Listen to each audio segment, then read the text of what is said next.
Cheater Tandoori Chicken. It's definitely keto. It does not feel like cooking. You're mixing things together, but there's a lot of nutritional information in this video. Here's Lakshmi Tandoori Paste. I really like that one. Get your favorite brand of Greek yogurt. Try to make sure there's not too much sugar. And I got a screaming deal on 8 chicken breasts. The yogurt is the big concern with 6 grams of sugar, but it's lactose with a glycemic index of 11, which is really low. And wait a second, your serving size is 3/4 of a cup. You're going to be lucky to eat 1/6 of that.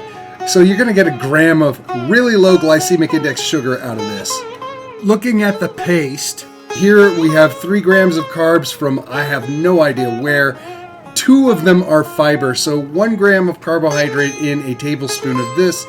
I don't see a whole lot of carbohydrates getting to you, and they're all probably from extremely low glycemic index sources, so this really isn't going to do anything to your blood sugar. This sauce certainly isn't, and the chicken isn't.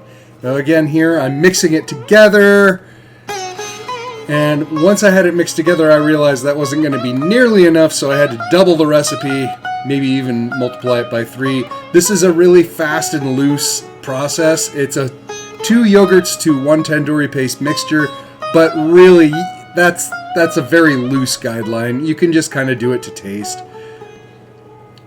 Alright, get all those chicken breasts in a nice marination container, and dump the marinade all over it. Have clean hands. And now we're going to mix that together, get that coating all over every piece of that chicken breast.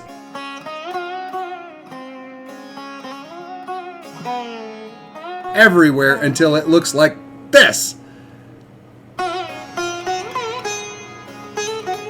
Now it's going to go into the refrigerator for 2 days. One of the problems with doing this is I had to use an inordinate amount of coals to get the Kamado barbecue up to 400 degrees. Finally, I get it there, and then every time you open the lid, you're gonna lose about 80 degrees Fahrenheit just checking on it. So once you have the chicken inside the barbecue, you really can't constantly check on it or you lose all that heat. This was a cause for me to overcook the chicken, and so I'm going to make another video where I make the tandoori from scratch, and I'm going to use an internal meat thermometer so that I don't do that again. However, this is a first good guideline as to how to get through making tandoori chicken without too much effort. It takes time, really. Not hard to do. Okay, getting back up to 400 degrees.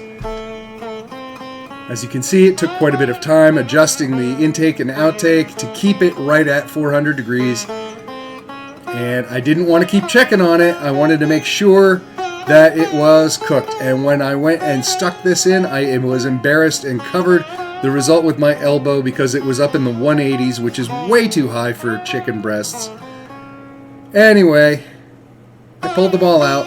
What's interesting is also I didn't want to waste coals. I had to use a huge number of coals to get this hot, so I took a turkey that I got for free from Safeway and threw it in there, and I brought it back down to about 350. The turkey came out great, but that's a whole nother video, a whole nother story. In the end, it was flavorful, dry, and overcooked. Look for an improved from scratch recipe with an internal thermometer from me soon.